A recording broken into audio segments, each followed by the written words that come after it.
மே மாதம் 18ஆம் தேதி பாஸ்கா 7ஆம் வாரம் திங்கட்கிழமை. முதல் வாசகம். திருத்தூதர் பணிகள் நூலில் இருந்து வாசகம். அதிகாரம் 19. இறை வசனங்கள் 1 முதல் 8 முடிய. அப்பல்லோ கொரிந்தில் இருந்தபோது பவுல் மலைப்பாங்கான பகுதி வழியாக எபேசு வந்தார். அங்கு அவர் சில சீடர்களை கண்டு அவர்களை நோக்கி, நீங்கள் நம்பிக்கை கொண்டபோது தூய ஆவியால் ஆட்கொள்ளப்பட்டீர்களா என்று கேட்டார். அதற்கு அவர்கள், தூய ஆவி என்னும் ஒன்று உண்டு என்று கூட நாங்கள் கேள்விப்பட்டதில்லையே என்றார்கள். அவ்வாறெனில் நீங்கள் எந்த திருமுழுக்கை பெற்றீர்கள் என பவுல் கேட்க, அவர்கள், நாங்கள் யோவான் கொடுத்த திருமுழுக்கை பெற்றோம் என்றார்கள். அப்பொழுது பவுல், யோவான் மனமாறிய மக்களுக்கு திருமுழுக்கு கொடுத்து தமக்கு பின் வரும் இயேசுவிடம் நம்பிக்கை கொள்ளுமாறு கூறினார் என்றார். இதை கேட்ட மக்கள் ஆண்டவராகிய இயேசுவின் பெயரில் திருமுழுக்கு பெற்றனர். பவுல் அவர்கள் மீது கைகளை வைத்ததும் தூய ஆவி அவர்கள் மீது இறங்கியது. அப்பொழுது அவர்கள் பரவச பேச்சு பேசினர், இறைவாக்கும் உரைத்தனர். அங்கு ஏறக்குறைய 12 பேர் இருந்தனர். பின்பு பவுல் தொழுகை கூடம் சென்றார். அங்கு அவர் 3 மாதங்கள் இறையாட்சி பற்றி துணிவுடன் மக்களோடு பேசி அவர்களோடு விவாதித்து அவர்களை நம்பச் செய்தார். ஆண்டவர் வழங்கும் அருள்வாக்கு. இறைவா, உமக்கு நன்றி. நற்செய்தி வாசகம். துணிவுடன் இருங்கள், நான் உலகின் மீது வெற்றி கொண்டு விட்டேன். யோவான் எழுதிய தூய நற்செய்தியிலிருந்து வாசகம். அதிகாரம் 16, வசனங்கள் 29 33 வரை. அக்காலத்தில் சீடர்கள் இயேசுவிடம், இப்போதுதான் உருவகம் எதுவுமின்றி வெளிப்படையாக பேசுகிறீர். உமக்கு அனைத்தும் தெரியும். யாரும் உம்மிடம் கேள்வி கேட்க தேவையில்லை என்பதை எங்களுக்கு இப்போது புரிகிறது. இதிலிருந்து நீர் கடவுளிடமிருந்து வந்தவர் என்பதை நம்புகிறோம் என்றார்கள். இயேசு அவர்களை பார்த்து, இப்போது நம்புகிறீர்களா? இதோ காலம் வருகிறது, ஏன் வந்துவிட்டது. அப்போது நீங்கள் சிதறடிக்கப்பட்டு ஒவ்வொருவரும் அவரவர் வீட்டுக்கு ஓடிப்போவீர்கள். என்னை தனியே விட்டுவிடுவீர்கள். ஆயினும் நான் தனியாய் இருப்பதில்லை, தந்தை என்னோடு இருக்கிறார்.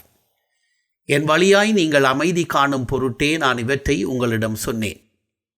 உலகில் உங்களுக்கு துன்பம் உண்டு, எனினும் துணிவுடன் இருங்கள், நான் உலகின் மீது வெற்றி கொண்டு விட்டேன் என்றார்.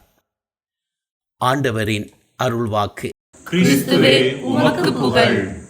அன்புக்குரியவர்களே, தாய்லாந்து நாட்டில் களிமண் புத்தர் என்ற புகழ்பெற்ற புராதன சிலை இருந்தது. மிகப்பெரிய அளவிலான அச்சிலையை பார்ப்பதற்காக புத்த மதத்தினர் மட்டுமல்லாமல் மற்றவர்களும் சென்றனர். அச்சிலை மிக பழமையானது என்ற காரணத்தினால் அதை மிக்க கவனத்தோடு பராமரித்து வந்தனர். ஒரு முறை அச்சிலையை ஒரு இடத்திலிருந்து இன்னொரு இடத்திற்கு கொண்டு போக வேண்டியிருந்தது. மிக கவனத்தோடு கொண்டு போன பொழுது வழியில் மழை பெய்ய ஆரம்பித்தது. அச்சிலையை எடுத்துச் சென்றவர்கள் தங்களிடம் இருந்த விரிப்புகளை எல்லாம் அந்த சிலையின் மீது போட்டு அதை பாதுகாக்க முயற்சித்தனர். ஆனால் மழை மிக அதிகமாக பெய்ய ஆரம்பித்தத காரணத்தால் அந்த களிமண் புத்தர் சிலையானது கரைய ஆரம்பித்தது. புராதன மிக்க பழம்பெருமை வாய்ந்த அந்த சிலை தங்கள் கண் முன்பாகவே கரைந்து கொண்டிருந்ததை அதன் பொறுப்பாளர்கள் கண்ணீரில் நீர் மல்க பார்த்து கொண்டிருந்தனர். எனினும் சிறிது நேரத்திலேயே கண்ணீரினால் நிரம்பியிருந்த அவர்களுடைய கண்கள் கொஞ்சம் கொஞ்சமாக ஆச்சரியத்தால் விரிய ஆரம்பித்தன. காரணம், களிமண் புத்தர் கரைய கரைய தங்க புத்தர் வெளிப்பட ஆரம்பித்தார். அதாவது அந்த களிமண் புத்தர் சிலையின் உட்புறமாக தங்கத்தால் செய்யப்பட்ட புத்தர் சிலை மறைந்திருந்தது. அனைவருக்கும் ஆச்சரியமாக இருந்தது. உடனே பழைய ஓலைச்சுவடிகளை எடுத்து இந்த சிலையின் பின்னணி என்னவென்று தேட ஆரம்பித்தனர். அப்போது அவர்கள் அறிந்து கொண்டது இதுதான். ஒரு காலத்தில் தங்கத்தால் செய்யப்பட்ட அந்த புத்தர் சிலை அனைவராலும் வணங்கப்பட்டது. பின்பு நாட்டை போர் மேகம் சூழ்ந்தது.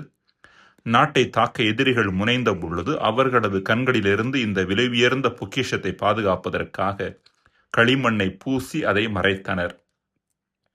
ஆனால் துரதிர்ஷ்டவசமாக இந்த ரகசியம் தெரிந்த அனைவரும் போரில் மாண்டு விட்டதால் களிமண் புத்தருக்கு அடியில் தங்க புத்தர் இருக்கின்ற விஷயம் தெரியாமலேயே போய்விட்டது.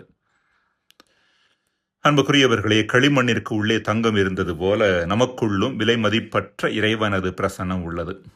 இந்த இறைவனின் உள்ளிருப்பை உணராதே பல்வேறுபட்ட பிரச்சனைகளுக்கும் சிக்கல்களுக்கும் நம்மை இட்டுச் செல்கிறது. இந்த ஆழமான உண்மையை அறிந்திருந்தவர் நம் ஆண்டவர் இயேசு கிறிஸ்து. தன் சொந்த சீடர்களே தன்னை விட்டு பிரிந்து ஓட இருப்பது அவருக்கு தெரிந்திருந்தாலும் அவர் அஞ்சி நடுங்கவில்லை. காரணம், இறைவனின் உள்ளிருப்பு பிரசன்னத்தை மிக ஆழமான விதத்தில் உணர்ந்திருந்தார்.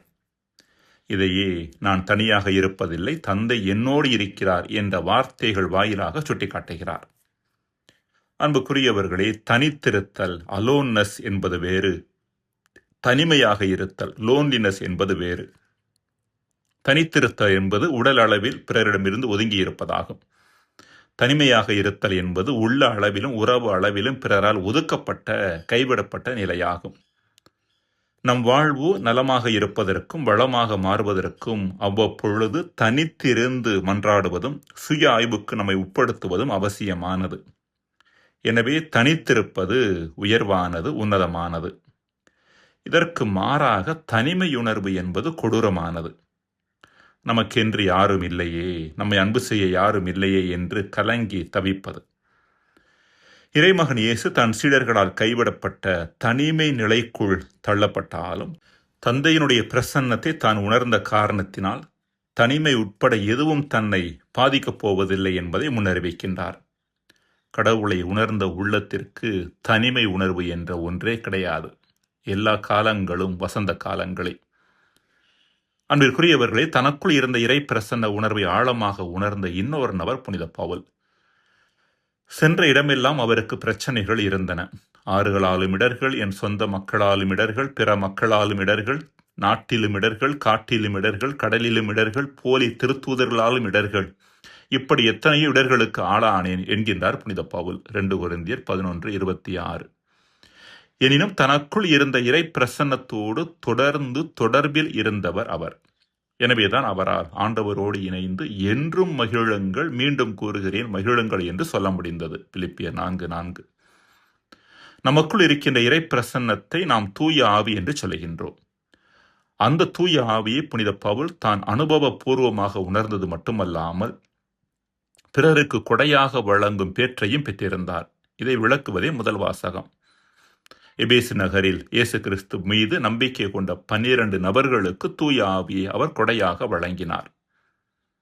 அன்புக்குரியவர்களே, இன்றைய தொடர்பு சாதன உலகில் மனிதர்களுக்கும் தொடர்பு சாதன பொருட்களுக்குமான தொடர்பு மிக அதிகமாகிவிட்டதன் காரணமாக மனிதர்களுக்கிடையேயான உறவு ஒன்றுமில்லாமல் ஆக்கப்பட்டு விட்டது. மனிதர்களோடு நாம் செலவழிக்கின்ற நேரத்தை விட தொலைக்காட்சியோடும் அலைபேசியோடும் செலவழிக்கும் நேரம் அதிகம். இதன் காரணமாக கைவிடப்பட்ட நிலையிலும் நிராகரிக்கப்பட்ட நிலையிலும் தனிமை உணர்விலும் தள்ளாடுவோர் ஏராளம். இத்தகைய தனிமை உணர்வுக்கான ஒரு முக்கியமான தீர்வு நமக்குள்ளே குடியிருக்கும் இறைவனோடு தொடர்பு கொள்வது. அதற்கு நாம் செய்ய வேண்டிய ஒரு முக்கியமான காரியம் தனித்திருந்து மன்றாடுவது. தனித்திருந்து மன்றாடி இறைவன் நம்மோடு இருப்பதை உணர்ந்துவிட்டால் நம் வாழ்வில் தனிமை உணர்வு என்று ஏதுமில்லை. மன்றாடுவோமாக. இறைவா, யார் எம்மை கைவிட்டாலும் நீர் எம்மை கைவிடாதவர் என்பதை உணர்ந்து உம்மோடு உடனான உறவை தொடர்ந்து ஆழப்படுத்தி வாழ எங்களுக்கு வரம் தருவீராக. ஆமேன்.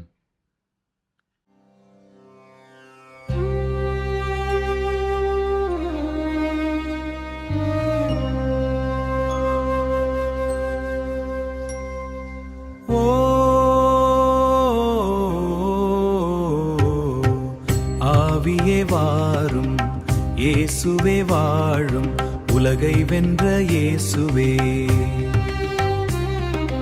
உலகை வென்ற இயேசுவே, உம்மில் சமாதானம். தூய ஆவியால் நிரப்பிடும் எங்கள் வாழ்வின் நாதனே, அங்கள் ஆண்டவரே, நீரே என் பலமா. துன்பம் வந்தாலும் உம்மோடு வெற்றியில் நான் வாழ்வேன். ஆவியால் எம்மை தொடுவீரே, புதிய தீயை ஏற்றுவீரே, புதிய தீயை ஏற்றுவீரே, உம் நாமத்தின் வல்லமையே, உம் நாமத்தின் வல்லமையில் இதயம் இன்று மலருதே. ஸ்நான அருளினிலே புதிய வாழ்வு தந்தீரே. உம்மை நம்பும் உள்ளங்களில் நம்பிக்கை ஒளி பிறக்குதே. அல்லேலூயா, அல்லேலூயா. உம்மில் எங்கள் வெற்றி, வெற்றி, வெற்றி. அல்லேலூயா, அல்லேலூயா, அல்லேலூயா, அல்லேலூயா.